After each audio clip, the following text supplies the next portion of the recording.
और एक वो कवि है जो कवि मंगाया है हमने। आज बाकी कवि बुलाए गए हैं, एक कवि मंगाया गया है। मंगाया इसलिए गया है कि सवारी गाड़ी में आता नहीं है, माल गाड़ी में बुलवाना पड़ता है और उसके लिए नगर निगम ने भारी खर्चा किया है देवास की।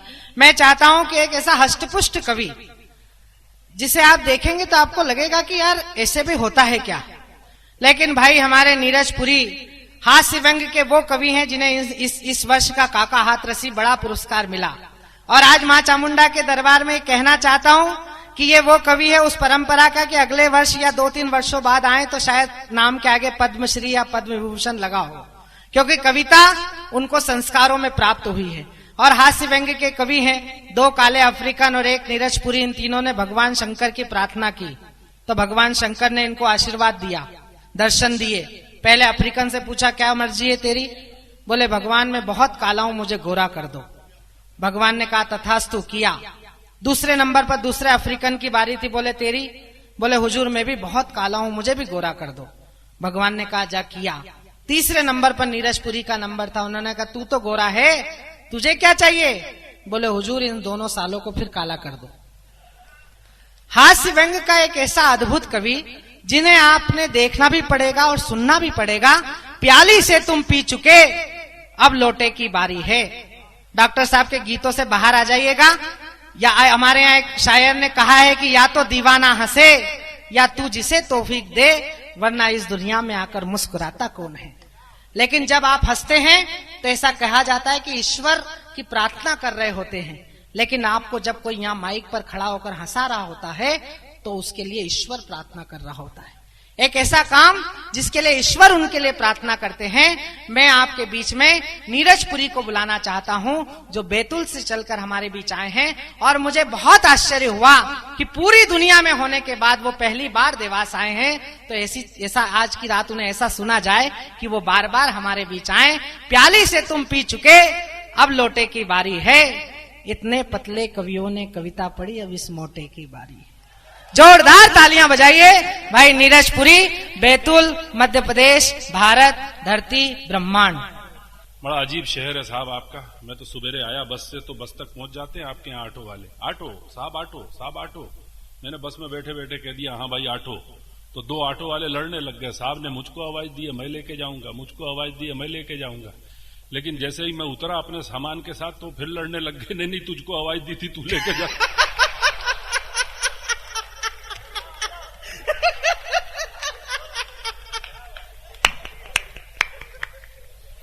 बड़ा कष्ट है साहब। और मोटापे के कुछ फायदे भी हैं साहब। अभी पिछले दिनों मेरे घर में एक चोर घुस आया। मैंने बड़ा ढूंढा कोई लाठी डंडा मिल जाए तो मैं चोर को मारूं, कुछ करूं, पर मेरे घर में कोई हथियार नहीं निकला। तो मैंने चोर को पटका और मैं चोर के ऊपर बैठ गया। और मैंने अपने बच्चे से कहा जा बगल के पुलिस स्टेशन से पुलिस को बुला के ले आ। तो लड़का कभी इधर जाए, कभी उधर जाए, कभी इधर। मैंने कहा क्या कर रहा है? बोले जी चप्पल ढूंढ रहा हूं। तो चोर बोला बेटा चप्पल लगे तो मेरी ले जा, लेकिन पुलिस को जल्दी बुला के ले आ।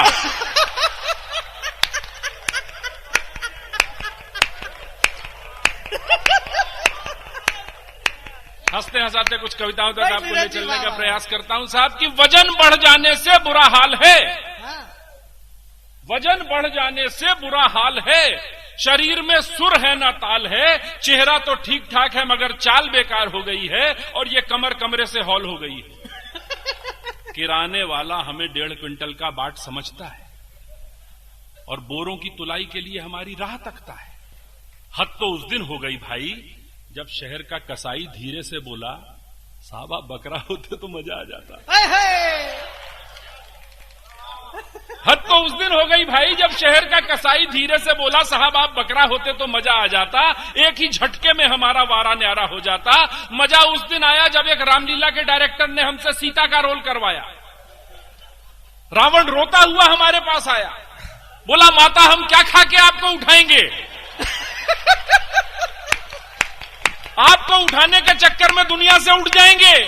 पुष्पक विमान आपको देखकर आखिरी सांसें गिन रहा है। आप कोई रेखा वेखा मत खिंचवाना, ये रावण यहीं फांसी लगा के मर रहा है। आप कोई रेखा वेखा मत खिंचवाना, ये रावण यही फांसी लगा के मर रहा है। ज्योतिषी को हाथ दिखाया तो बोला भाई वाह वाह वाह वाह वाह वाह वाह वाह, कमाल है, क्या उम्र पाई है। ऐसी तैसी कर देंगे आप जमाने वालों की। आप तो उसी दिन मरेंगे जिस दिन शहर में 5 मौतें लिखी होंगी, एक आपकी 4 उठाने वालों की।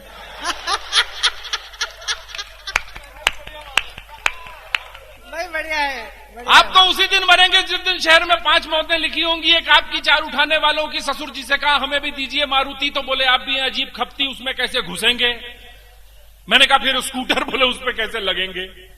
मैंने कहा फिर, बोले फिर क्या, हाथ ठेला दे रहे हैं, मजे कीजिए, और जब कवि सम्मेलन में नहीं हो तो खींच के कमाई कीजिए। अब इस शरीर के कष्ट आपको कहां तक गिनाऊं। यात्रा करते हुए भाई शशिकांत से कहा यार जरा सरकना, तो बोला क्या खिड़की के रास्ते बाहर निकल जाऊं। हमारे लिए तो जमाने के संबोधन भी बदल गए हैं। लोग पहले हमें देख के अरे बाप रे कहते थे, आजकल हम हे भगवान हो गए, आजकल हम हे भगवान हो गए हैं।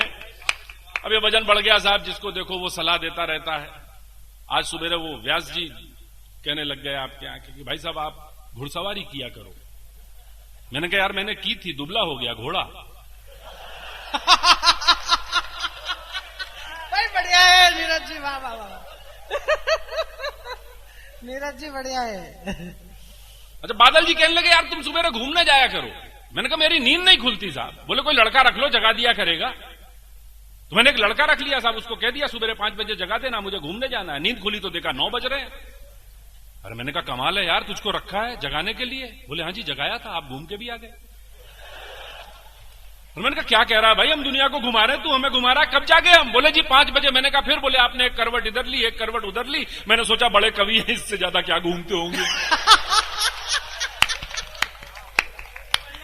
बढ़िया नीरज जी, वाह वाह वाह। आपसे कोई गलती भर हो जाए साहब, अब ये हो गया साहब, अब जिसको देखो वो सलाह देता रहता। मैं परेशान हो गया साहब सलाहों से। मैंने एक कविता लिखी, मैं मुझसे स्नेह मांगते हुए एक कविता आप तक पहुंचाता हूं कि मैं परेशान हूं इन बलाओं से, लोगों की सलाहों से। यही एक ऐसी चीज है जिसको जरूरत न होने पर भी देने वाला दे जाता है और लेने वाला बेचारा चुपचाप ले जाता है। आपने खुद भुगता होगा इन रायचंदों को। कोई काम नहीं होता खुदा के बंदों को। आप चाहें न चाहें मौके बेमौके हाजिर है इनकी राय, इनकी समझाइश, इनकी सलाह, इनका मशवरा। मुझे याद है मैं पिछले महीने जब सीढ़ियों से गिरा तो मेरे पड़ोसी ने मुझसे कहा बिना रेलिंग पकड़े सीढ़ी से नहीं उतरना चाहिए। मैंने कहा उस सीढ़ी में रेलिंग नहीं थी। बोला फिर बिना रेलिंग वाली सीढ़ी से तो उतरना ही नहीं चाहिए। अगर मैंने उसकी बात मानी होती तो मैं आज भी वहीं पड़ा होता और आपके कार्यक्रम में मेरी जगह कोई और खड़ा होता। अच्छा बढ़ते वजन ने दम कर रखा था नाक में। लोग सुबह से शाम तक रहते थे मेरी ही ताक में, हाथ में सलाह लेके घूमते थे। ये हाथ में सलाह लेके घूमने वाले लोग बड़े विचित्र होते हैं सर। मेरा एक दोस्त है, उसने मिठाई की दुकान खोल ली, बड़ी शानदार दुकान, बड़े बढ़िया काउंटर, बड़ी बढ़िया मिठाइयां, सब कुछ लगाया, ऊपर बड़ा भारी बोर्ड लगवाया, यहां हमेशा ताजी मिठाई मिलती है। वो एक पहुंच गया उसके पास, बोले ताजी मिठाई कहीं और भी मिलती है क्या? बोले नहीं यार यहीं मिलती है। बोले जब यहीं मिलती है तो यहां लिखने की जरूरत क्या है? बोले फिर क्या करूं? बोले ये यहां मिटवा। अब बोर्ड पे लिखा था हमेशा ताजी मिठाई मिलती है। वो एक और पहुंच गया उसके पास, बोले रात को 2 बजे देता है क्या? नहीं यार, बोले 2 बजे तो दुकान बंद रहती है। बोले फिर ये हमेशा लिखने का क्या मतलब? बोले फिर क्या करूं? बोले ये हमेशा। वो एक और पहुंच गया उसके पास, अब बोर्ड पे लिखा हुआ था ताजी मिठाई मिलती है। एक और पहुंच गया उसके पास, बोले बासी मिठाई भी बेचता है क्या? बोले नहीं यार ताजी बेचता हूं। बोले ऐसा लिखने से भ्रम पैदा होता है, अच्छी बुरी गलत सही, ताजी बासी। बोले फिर क्या करूं? बोले ये ताजी। अब बोर्ड पे लिखा था मिठाई मिलती है। वो एक और पहुंच गया उसके पास, बोले फल फूल बेच रहा है क्या? खिलौने की दुकान है क्या? बोले नहीं यार मिठाई की है। बोले दिख रही है ना। बोले फिर? अब बोर्ड पे लिखा था मिलती है।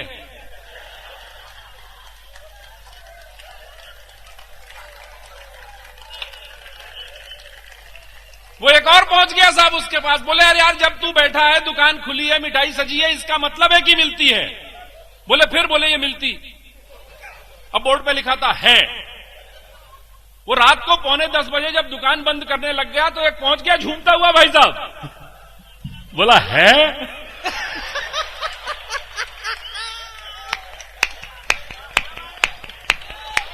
अब बोले क्या मतलब? बोले तूने लिख रखा है तो दे और नहीं है तो काय का है। अब साहब पूरी दुकान खुली हुई, सजी हुई, बड़ा भारी बोर्ड लगा हुआ। शशिकांत पहुंचे, बोले यार तू भी अजीब आदमी है, इतनी बढ़िया दुकान खोली है, इतने बढ़िया काउंटर लगाए हैं, इतनी बढ़िया मिठाइयां सजाई हुई हैं, इतना बड़ा बोर्ड लगवाया हुआ है, इस पे लिखवाता क्यों नहीं, यहां हमेशा ताजी मिठाई मिलती है। तो ये होते हैं हाथ में सलाह लेके घूमने वाले लोग। अच्छा, हाथ में सलाह लेके घूमते थे, केवल मुझको ही ढूंढते थे। एक बोला आप सुबह घूमने जाया कीजिए, दूसरा बोला आप सलाद ज्यादा खाया कीजिए, तीसरा बोला आप जिम जाया कीजिए। अब उनको क्या बताऊं, मुझको जीमने से फुर्सत मिले तो मैं जिम भी जाऊं, मुझको जीमने से फुर्सत मिले तो मैं जिम भी जाऊं। मन में आता था कह दूं ऐसी तैसी तुम्हारी, अरे सुबह की ताजा हवा में घूम के और ज्यादा सलाद खा के ये हालत हुई है हमारी। जब बढ़ रहा था तब हाथ लगाने नहीं आए, तो अब टांग अड़ाकर क्या कर लोगे। जब बढ़ रहा था तब हाथ लगाने नहीं आए, तो अब टांग अड़ाकर क्या कर लोगे। पर मुझको मालूम है तुम सलाह जरूर दोगे। अभी पिछले दिनों सामने से आते ट्रक की लाइट में मुझे कुछ नहीं दिखा और मेरी वैन सड़क के किनारे खराब खड़े ट्रक में घुस गई। सलाह देने वालों की लॉटरी खुल गई। एक बोला आदमी को ध्यान से चलना चाहिए, दूसरा बोला पीकर चलने से बचना चाहिए, तीसरा बोला बड़ी गलत हवा है जमाने की, मैं तो कहता हूं जरूरत ही क्या है गाड़ी चलाने की, चौथा बोला खड़े ट्रक में क्यों घुस गए। नहीं, मैंने तय किया अगली बार चलते ट्रक में घुसना है। चौथा बोला खड़े ट्रक में क्यों घुस गए, आप तो 30 साल से गाड़ी चला रहे हैं, कितना एक्सपीरियंस है गाड़ी चलाने का आपको। अब एक्सपीरियंस का एक्सीडेंट से क्या लेना देना साहब, उसका नाम ही दुर्घटना है, पर नहीं सलाह देने वाला देगा। आप तो 30 साल से गाड़ी चला रहे हैं, कितना एक्सपीरियंस है गाड़ी चलाने का आपको। अब कौन समझाए उस पाप को कि 70 साल का एक्सपीरियंस था सांस लेने का तेरे बाप को। 70 साल का एक्सपीरियंस था सांस लेने का तेरे बाप को, फिर भी वो सांस उखड़ने से ही गया। बता तूने क्या कर। पर नहीं साहब, लोग सलाह देंगे, जरूर देंगे। कोई पैदा हो, कोई मर जाए, कोई अनपढ़ हो, कोई पढ़ जाए, कोई बेरोजगार हो, कोई काम वाला, सबके लिए हाजिर है मसाला, सबके लिए खोल के बैठे हैं मशवरे का पिटारा। आपने कदम बढ़ाया नहीं कि उन्होंने पुकारा। ऐसे सलाहकारों को आप हमेशा अपने अगल बगल पाइएगा। अभी मैं कविता सुनाने के लिए उठ रहा था तो गुरुजी कह रहे थे वो वाली सुनाइएगा, तो मैं वही वाली सुना रहा हूं। एक सलाह आप लोगों के लिए, जरा जोर से ताली वाली बजाइएगा। कौन सी सुना दूं है जी। अब वो तो नाम का है, मैं तो काम का भी हूं, बुला के देख। भजन से दब के मर जाएगा। एक कविता विशेष तौर पे भाई शशिकांत ने कही है, वो भी सुनाता हूं। उससे पहले एक आध सुना दूं। हाँ, सुना। तुम तो पहली बार ही आए हो तो मुंह दिखाई हाँ। आजकल साहब आपने देखा होगा टीवी चैनल पे तमाम तरह के बाबा आते हैं, आपको योगा सिखाते हैं। उनकी देखा देखी शहर में कुछ लोकल बाबा प्रकट हो जाते हैं। अब बीबियां आपको हरिद्वार तो ले जा नहीं सकती, तो लोकल बाबा की शरण में ले जाती हैं। लेकिन आप जब दयनीय स्थिति तक पहुंचते हैं तो बीबियां मान भी जाती हैं और आपकी फिर से वैसी ही सेवा करने लग जाती हैं। बिल्कुल हंसते मुस्कुराते एक कविता आप तक पहुंचाता हूं। मेरे कई मित्रों ने बिल्कुल अभी नई सुनी हुई है, एक बिल्कुल ताजी कविता आप तक पहुंचाता हूं। स्वागत है। कि बीबी ने कहा क्या फूलते जा रहे हो कद्दू से, भरी जवानी में दिखने लग गए हो दद्दू से। अरे कुछ कम खाओ, कुछ गम खाओ। सारी दुनिया हरिद्वार जाकर योगा कर रही है, तुम किसी लोकल बाबा की शरण में चले जाओ। रामदेव जी कितना बताते हैं टीवी पर, योगा करना कितना आसान है।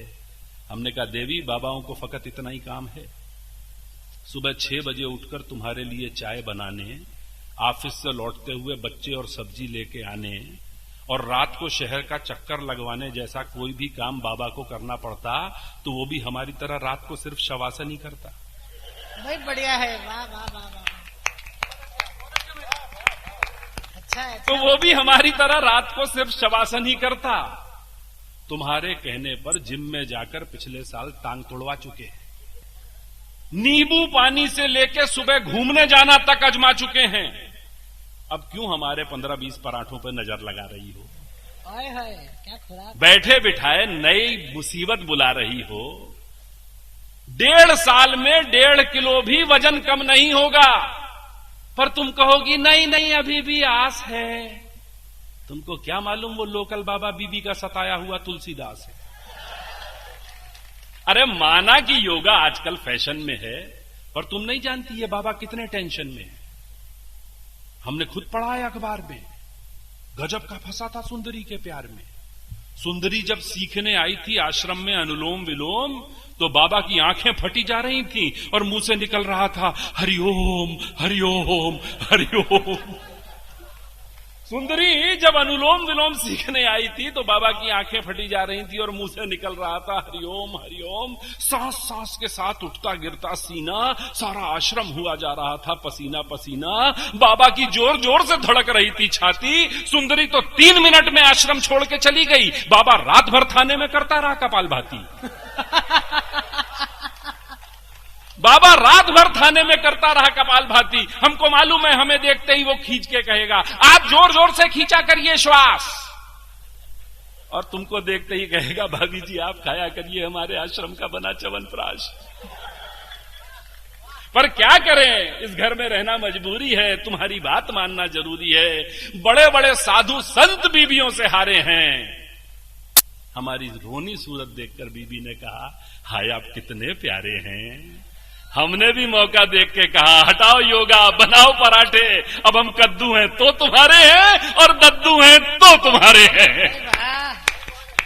मित्रों, जिस कविता के लिए भाई शशिकांत जी ने कहा वो कविता आप तक पहुंचाता हूं, और वो कविता मैं आदरणीय पार्षद जी को समर्पित करता हूं।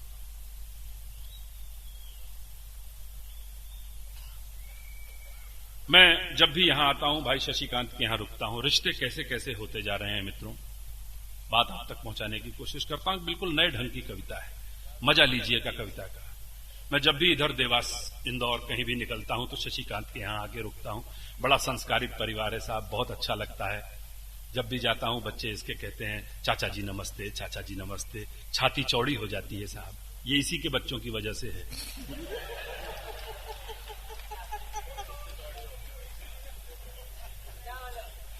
बहुत अच्छा लगता है साहब, बड़ा संस्कारित परिवार है। जब भी जाओ बच्चे कहते हैं चाचा जी नमस्ते, चाचा जी नमस्ते। आज मैं फिर गया तो बच्चों ने कहा मामा जी नमस्ते।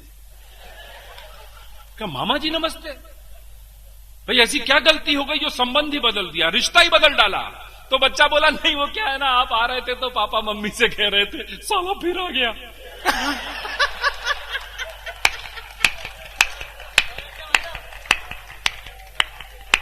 मैं इन संबंधों पे आपसे बात करना चाहता हूं। एक बड़ी पुरानी कहानी आप सबने सुनी होगी, पढ़ी होगी। सत्यवान के प्राण लेके यमराज चले तो सावित्री पीछे पीछे चली और कुछ इस तरह से वर मांगा कि अपना राजपाट, सास ससुर की आंखें और सत्यवान के प्राण सब कुछ लौटा लिया। इस बार उल्टा हुआ, सावित्री के प्राण लेके यमराज चले तो सत्यवान पीछे पीछे चला। यमराज ने कहा सत्यवान ऐसा पत्नी भक्त आज तक नहीं देखा, तू कोई भी एक वर मांग ले, बस सावित्री को जिंदा नहीं कर सकता। बोले महाराज मैं यही कहने आ रहा था, भूल से भी इस साली को जिंदा मत कर दे।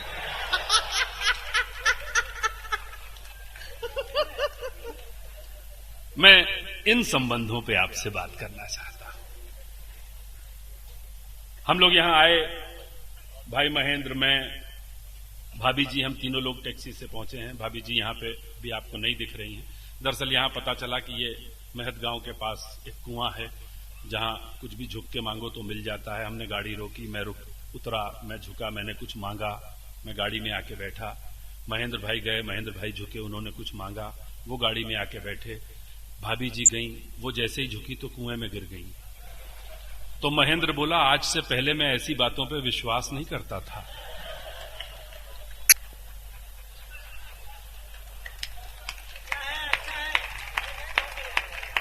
मैं इन संबंधों पे आपसे बात करना चाहता हूं। एक बिल्कुल अलग ढंग की कविता आप तक पहुंचाना चाहता हूं। कविता का शीर्षक है मुखौटा। एक दृश्य आपके सामने खींचना चाहता हूं।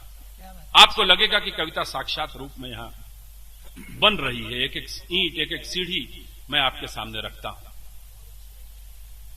मित्रों, हम घर से निकलते हैं या घर का दरवाजा खोलते हैं तो दूध वाले से हंस के बात करते हैं कि शायद आज कम पैसों में ठीक ठाक दूध हमें मिल जाए। सब्जी वाले से हम जबरदस्ती हंस के बात करते हैं कि शायद ताजी सब्जियां कम रेट पे दे दे।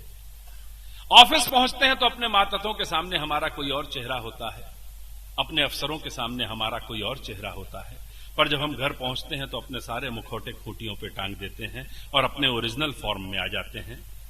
बिल्कुल ओरिजिनल फॉर्म में आती हुई एक अलग तरह की कविता आप तक पहुंचाता हूं। इसके बाद जैसा आदेश आपका होगा बात करूंगा आपसे। एक दृश्य आपके सामने खींचता हूं कि ट्रेन के एसी 2 टायर कंपार्टमेंट में सामने बैठे यात्री ने एक बैग निकाला। ट्रेन के एसी 2 टायर कंपार्टमेंट में सामने बैठे यात्री ने एक बैग निकाला। बैग में से एक बोतल निकाली, एक गिलास निकाला।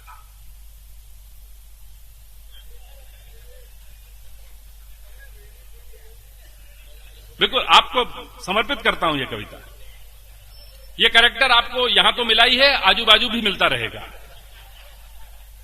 ट्रेन के एसी 2 टायर कंपार्टमेंट में सामने बैठे यात्री ने एक बैग निकाला। बैग में से एक बोतल निकाली, एक गिलास निकाला। गिलास में कुछ शराब डाली। अभी पहला घूंट ही भरा था कि घंटी बजी मोबाइल की। भाई साहब मैं दाद देता हूं उसके स्टाइल की। मुस्कुराते हुए हमसे बोला माय वाइफ। मुस्कुराते हुए हमसे बोला my wife, she phones me every hour, you know why, because I am. कहते हुए उसने एक आंख हमारी ओर दबाई और फिर एक जोर का ठहाका लगाया और फोन पर बीबी से फरमाया आई love you darling, I love you. ना, बिल्कुल नहीं, एक बूंद भी नहीं। भला ट्रेन में शराब मिलती है कहीं? तुम्हारी कसम नहीं लिया एक भी घूंट, नहीं बोल रहा हूं झूठ। मैं जल्दी आऊंगा, बच्चों के लिए छोटा टीवी लाऊंगा। टीवी ले लिया, अरे ये तुमने बहुत अच्छा किया। टीवी ले लिया, ये तुमने बहुत अच्छा किया। उसने पैक पर पैक पिए। बीबी ने हर घंटे में फोन किए। वो हर बार मुस्कुराता रहा, my wife she phones me every hour. ये बात मुझे समझाता रहा और लगातार फोन पर बीबी को बताता रहा कि वो जल्दी आएगा, बच्चों के लिए छोटा टीवी लाएगा। ओह टीवी तो तुमने ले लिया, ये बहुत अच्छा किया। आप बहुत ज्यादा पी रहे हैं। सामने बैठे यात्री ने जब उसे समझाया तो वो बड़ी बुरी तरह झल्लाया। 7वें पैक के बाद जब फोन फिर घनघनाया तो हमने उसे सोते से उठाया। इस बार हमने एक आंख दबाई और कहा योर वाइफ। इस बार हमने एक आंख दबाई और कहा योर वाइफ। उसने लाल लाल आंखों से फोन को घूरा, 8वां पैक किया पूरा और फिर लड़खड़ाते हुए स्वर में बोला I love you darling, I love you. Train is near Warangal but at present in jungle. हमें जल्दी आएगा, बच्चों के लिए छोटा टीवी लाएगा। टीवी ले लिया? ऐसा? टीवी कैसे ले लिया? कहां से आया पैसा? उस पैसे से टीवी ले लिया? तेरी ही ऐसी तैसी। कहते हुए उसने दी एक बड़ी सी गाली और फोन पर चिल्लाया फोन रख साली। आंसुओं ने उसका चेहरा भिगोया। वो रोते रोते चिल्लाया और चिल्लाते हुए रोया और भरते हुए आवाज में पूरा पावर हमसे बोला my wife she phones me every hour, every hour, every hour. न खाने देती है, न पीने देती है, न मरने देती है, न जीने देती है। पल पल की खबर रखती है, साली हर घंटे में फोन करती है। पल पल की खबर रखती है, साली हर घंटे में फोन करती है। वो शख्स जो थोड़ी देर पहले बीबी की इसी अदा की तारीफ कर रहा था, आई लव यू डार्लिंग का दम भर रहा था, बिफर चुका था, शराब चढ़ चुकी थी और मुखौटा उतर चुका था, शराब चढ़ चुकी थी।